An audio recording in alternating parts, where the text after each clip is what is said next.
D'autre part, on a la planète connue sous le nom de planète X. De nombreux chercheurs ont cherché cette planète hypothétique, que les scientifiques connaissaient mais ils ne pouvaient pas voir, car elle est cachée derrière la ceinture de Kuiper. Ils connaissaient son existence, car des phénomènes tels que les orbites erratiques, des planètes les plus éloignées du Soleil, comme Uranus et Neptune, lui étaient attribués. Dans les années 1840, le mathématicien français Urbain Le Verrier a analysé les perturbations dans l'orbite d'Uranus et a avancé qu'elles étaient causées par l'attraction gravitationnelle d'une planète à découvrir. Le Verrier avait prédit la position de cette nouvelle planète et avait envoyé ses calculs à l'astronome allemand Johann Gottfried Galle, qui avec son étudiant Heinrich d'Arrest avait découvert Neptune exactement là où Le Verrier l'avait prédit. En 1848, l'astronome français Jacques Babinet publia un article affirmant que l'orbite prédite par Le Verrier ne correspondait pas à l'orbite réelle de Neptune. Il a proposé une observation des calculs de Le Verrier, affirmant que la masse observée de Neptune était plus petite, et son orbite plus grande, que ce que Le Verrier avait initialement prédit. Il a donc postulé qu'une autre planète, d'environ 12 fois la masse terrestre, qu'il a appelée Hyperion, devait exister au-delà de Neptune. Le premier à s'y intéresser fut Percival Lowell, écrivain et homme d'affaires du XIXe siècle, qui était déterminé à trouver la 9e planète du système solaire. Percival Lowell était un astronome américain qui a fondé l'observatoire Lowell à Flagstaff, en Arizona. La plus grande contribution de Lowell à la science planétaire a eu lieu dans les 8 dernières années de sa vie, lorsqu'il s'est consacré à la recherche de la planète X. Une planète hypothétique située au-delà de l'orbite de Neptune, basée sur la mythologie sumérienne du monde de Nibiru, comme l'a mentionné l'écrivain israélien Zecharia Sitchin. Il a été le premier à postuler l'existence de la planète X, en 1906. Une planète dont l'existence possible aux confins du système solaire a fait l'objet de débats académiques et de recherches au moyen d'instruments astronomiques. Entre la fin du XIXe siècle et les premières décennies du XXe siècle.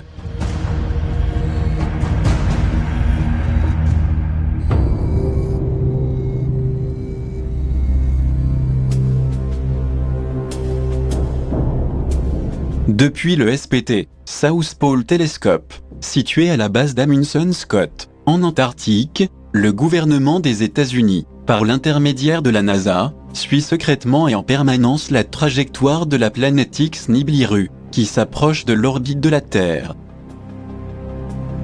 Cette mission astronomique, de la base d'observation spatiale de l'Antarctique, a été lancée le 16 février 2007. Mais c'est une question sur laquelle le Vatican lui-même dispose des meilleures informations, puisque le Saint-Siège dispose d'un réseau d'observatoires astronomiques et a ses propres projets spatiaux. En 1997, le père jésuite Malachi Martin, un prêtre américain très cultivé et qui a des relations influentes, fin connaisseur du 3e secret de Fatima, et qui côtoie le pape, a expliqué dans des interviews qu'Hercolubus causerait des millions de morts. Mais le père Martin est mort subitement en 1999.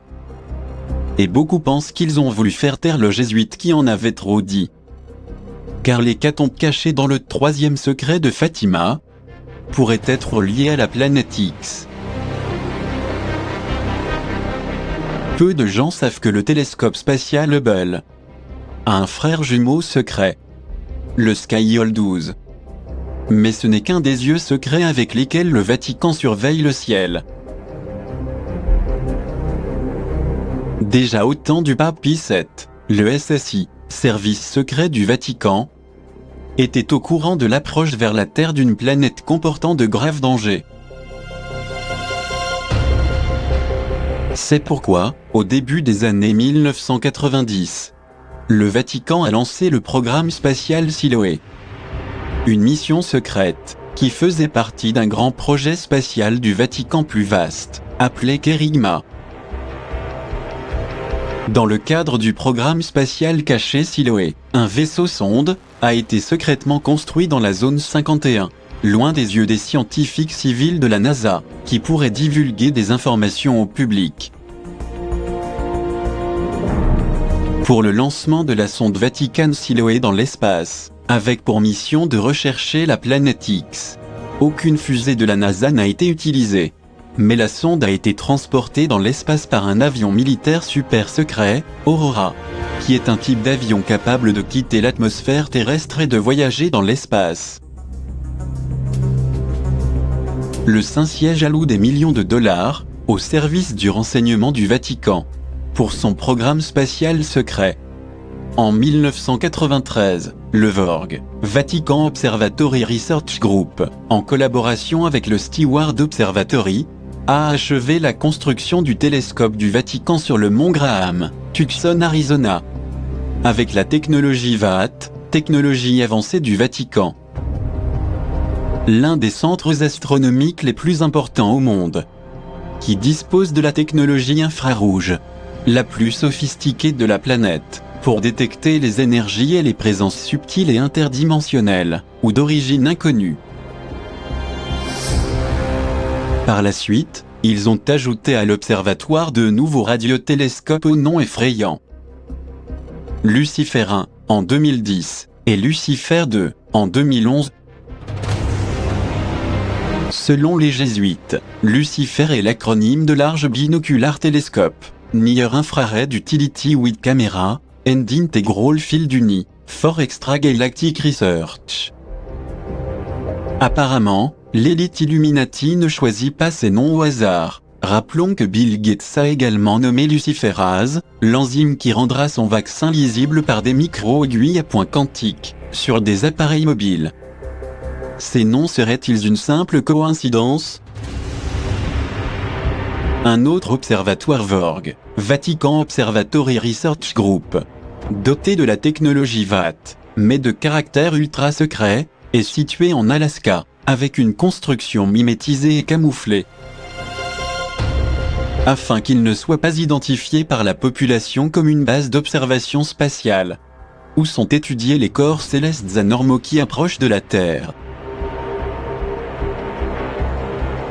Une autre base secrète d'exploration astronomique se trouve à l'observatoire de Las Campanas, dans le désert d'Atacama, au Chili. Ces observatoires astronomiques sont administrés et gérés exclusivement par les astronomes scientifiques de l'ordre des Jésuites. Pourquoi tant d'investissements dans des observatoires astronomiques secrets, des sondes et des satellites, et même des radiotélescopes infrarouges sophistiqués ? Pour suivre et étudier les corps célestes, la luminosité des planètes, la recherche de nouvelles planètes, de comètes et d'astéroïdes ? Se pourrait-il que l'objectif soit différent, et qu'il cache cette information à l'humanité ? La vérité est que bien qu'ils le cachent au public, ils suivent les traces d'astres gigantesques tels que Nibiru, Barnard, Némésis, et d'autres corps célestes qui menacent la Terre.